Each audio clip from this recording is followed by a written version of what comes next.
गणेश एक सफल बिजनेसमैन थे। उनके परिवार में सिर्फ वो, उनकी खूबसूरत पत्नी निरुपमा और निरुपमा जी के भाई विमल ही थे। निरुपमा के माता पिता अभी भी जिंदा थे, लेकिन पता नहीं क्यों निरुपमा जी को उनका भाई बहुत प्यारा था, इसलिए उन्होंने उसे अपने पास ही रख लिए थे। निरुपमा जी का भाई अच्छा लड़का तो था, पर बहुत ज्यादा डिमांडिंग था। उसे हमेशा कुछ ना कुछ चाहिए होता था। ये चीज गणेश को कुछ खास पसंद तो नहीं थी, लेकिन वो कुछ बोलते नहीं थे। एक बार गणेश अपने दफ्तर में कुछ काम कर रहे थे, तभी निरुपमा दफ्तर में तूफान की तरह घुसी।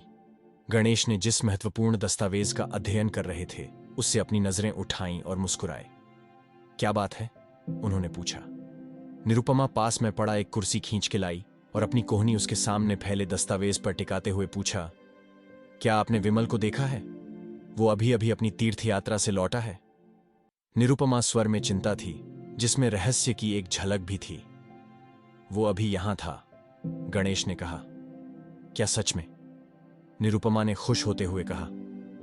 मुझे यह इसलिए नहीं कहना चाहिए कि वो मेरा इकलौता भाई है, लेकिन क्योंकि मुझे लोगों को पहचानने में कभी गलती नहीं हुई है, मैं ये यकीन के साथ कह सकती हूं कि मेरा भाई शिष्टता का प्रतीक है। देखो, वो इतनी लंबी और थकाऊ यात्रा के बाद घर पर थोड़ी देर आराम करने के बजाय सीधे अपने प्यारे जीजा से मिलने आया। निश्चित रूप से वो बहुत संस्कारी है, गणेश ने कुछ हिचकिचाहट के बाद कहा। लेकिन उसके पास मुझसे मिलने का एक महत्वपूर्ण कारण भी था। किसी ने उसे रुद्राक्षमाला बेचने की पेशकश की थी और उसे पैसे की जरूरत थी। रुद्राक्षमाला? जो साधु और संत पहनते हैं? निरुपमा ने घबराकर चिल्लाया। तुम क्यों परेशान हो रही हो? साधु लोग रुद्राक्षमाला को सोने की चेन में नहीं पहनते, लेकिन तुम्हारे भाई ने जो माला खरीदी, उसकी यही खासियत थी। मैं कैसे परेशान न हूं? मैं तो आपसे यह पूछने आई थी कि आपने उसकी नई बढ़ी हुई दाढ़ी देखी या नहीं। और अब मुझे उसकी रुचि रुद्राक्ष में जानकर और भी चिंता हो रही है। आपने उसे इसे खरीदने के लिए पैसे क्यों दिए? निरुपमा, क्या तुमने मुझसे सख्ती से और 100 बार नहीं कहा कि मैं विमल की कोई भी मांग कभी अस्वीकार ना करूं? क्या तुमने मुझसे यह नहीं कहा कि जैसे ही वो मेरे सामने आए, उसे पैसे देना मेरा पवित्र कर्तव्य है? तुम समझते नहीं हो, निरुपमा ने अपनी बेबसी जाहिर करते हुए कहा। विमल मेरा इकलौता भाई है, और वो भी इकलौती बहन का छोटा भाई, जो मैं हूं। अगर वो सन्यासी बन गया तो मेरे माता पिता का क्या होगा? वो यह सदमा सहन नहीं कर पाएंगे। तुम्हें अपने भाई में सन्यास के क्या लक्षण दिखाई दिए? गणेश ने पूछा। लक्षणों की बात कर रहे हो? लेकिन सन्यासी बनने का सारा लक्षण उसके दरवाजे पर दस्तक दे रहा है। हमें उसे डराने के लिए सब कुछ करना होगा। क्या तुमने कभी उसके आचरण को ठीक से देखने की परवाह की है? क्या तुमने नहीं देखा कि कैसे वो घंटों एक आराम कुर्सी पर बैठकर आसमान को देखता रहता है?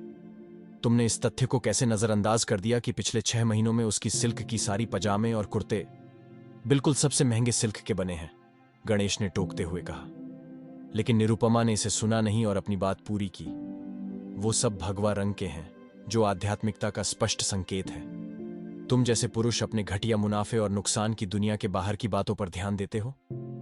वो लड़का तुम्हारा इकलौता साला है, और फिर भी तुम यह नहीं देख पाते कि वैराग्य के गंभीर बादल धीरे धीरे उसके जीवन के आकाश में छा रहे हैं। उसके आचरण या कपड़ों के रंग को छोड़ो, उसने मुझसे कई बार स्वीकार किया है कि वो इस दुनिया से उदासीन हो रहा है। वो किसी भी दिन, किसी भी पल इससे दूर जा सकता है। हे भगवान! गणेश ने कोई टिप्पणी नहीं की, बस हताशा से अपनी सिर हिलाया। क्यों चुप हो? निरुपमा ने कहा। सुनो निरुपमा, अगर मुझे बोलना ही है, एक भावी सन्यासी अपने इरादे से दूसरों को धमकाता नहीं है। सन्यासी का मन धीरे धीरे और चुपचाप परिपक्व होता है। कोई भी अपने कर्तव्यों को छोड़े बिना भी वैराग्य का अभ्यास कर सकता है। और अगर कोई अपने सांसारिक जीवन से दूर होने का फैसला करता है, तो वो दूसरों को इसके बारे में बार बार सूचित नहीं करता। वो ऐसा एक बिल्कुल अलग तरीके से करता है, गणेश ने कहा।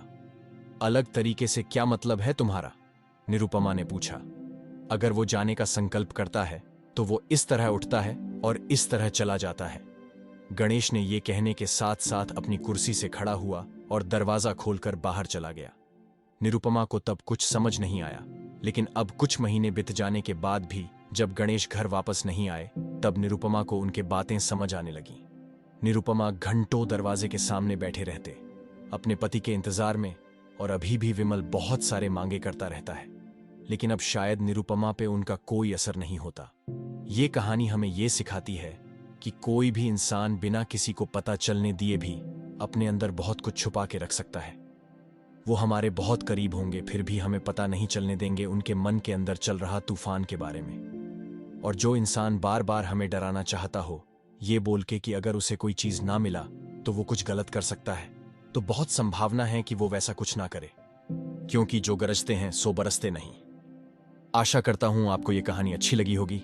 अगर अच्छी लगी तो लाइक, शेयर और सब्सक्राइब जरूर करें। धन्यवाद।